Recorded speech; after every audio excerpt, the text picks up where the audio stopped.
In the heart of Vermont's White River Valley, you'll find the unincorporated village of South Royalton. Among its 500 residents are Ashley Lair and Antoine Gerlain, who purchased Hurricane Flats Farm in 2022.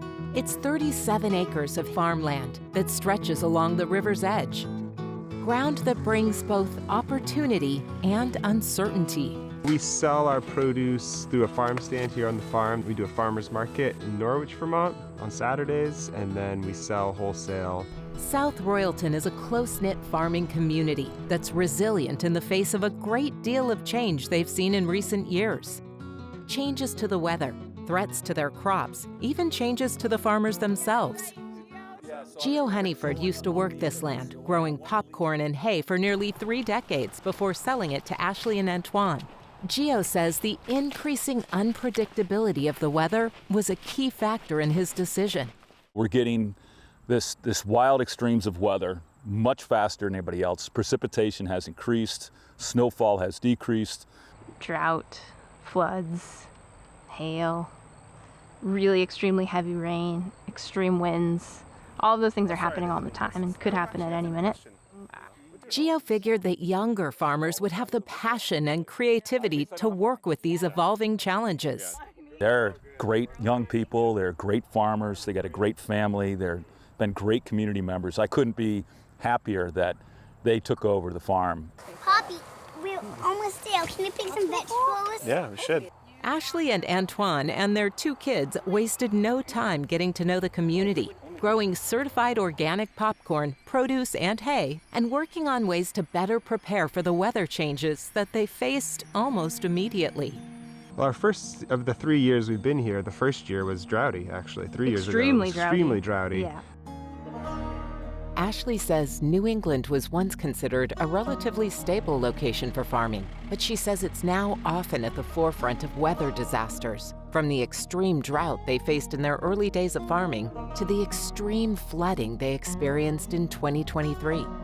So that flood was weird because it wasn't a hurricane, it wasn't a storm, it wasn't a tropical storm, it was just a rainy day after many, many rainy days. So the river was already high, and then it started raining in the morning, and then it kept raining, and then the water came up out of the river and into the fields.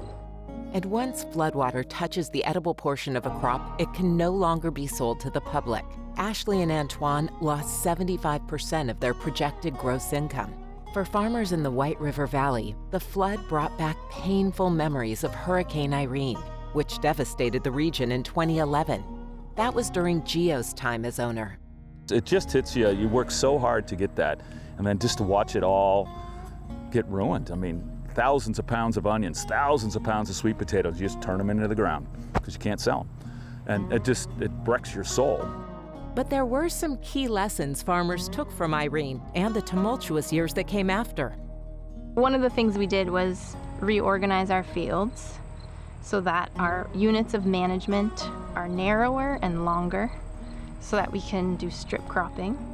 During severe weather events, strip cropping allows a crop like knee-high corn to act as a buffer to neighboring crops that are in different growth stages. You know, if things are at different growing stages, different life stages, different stages of maturity, when you get a flood, you have a little bit more flexibility in terms of what might make it and what might not, and some things can protect other things. Now, they plant high-value crops closer together in the areas less likely to flood and grow more flood-resilient crops that require less labor. They also increase crop diversity by planting a mix of long-season crops and short-cycle crops that can fill the income gap caused by extreme weather crop loss. After Hurricane Irene, Geo worked with a nonprofit group called White River Partnership to plant a buffer of trees and shrubs along the river. In a flood situation, they act as speed bumps. They kind of slow the water down, and if you slow the water down, you take the energy and the power out of the stream. Not to stop the water from coming in, because you really can't do that, but it makes it so that less stuff washes in when the water comes in, and we really reaped the benefits of that. Ashley and Antoine are now working with the White River Partnership to grow about 1,000 tiny trees that can be transplanted to farms throughout the region. One thing that we're really lucky for is that a lot of people care about this place and this farm, and it's been a part of their lives, and because I think there's a lot of people that want food to continue to be grown here. You have to sort of have an adaptive attitude. Like, I think there's been moments where we've thought like, oh, should we not be farming on a floodplain? You know, should we be farming on a hilltop? Then you have a year like this in this beautiful soil, and you think, one more year, let's try it. Well, yeah. Farming has never been an easy path, but here in the White River Valley, farmers face each challenge the way they always have, by adapting, innovating, practicing sustainability, and leaning on each other.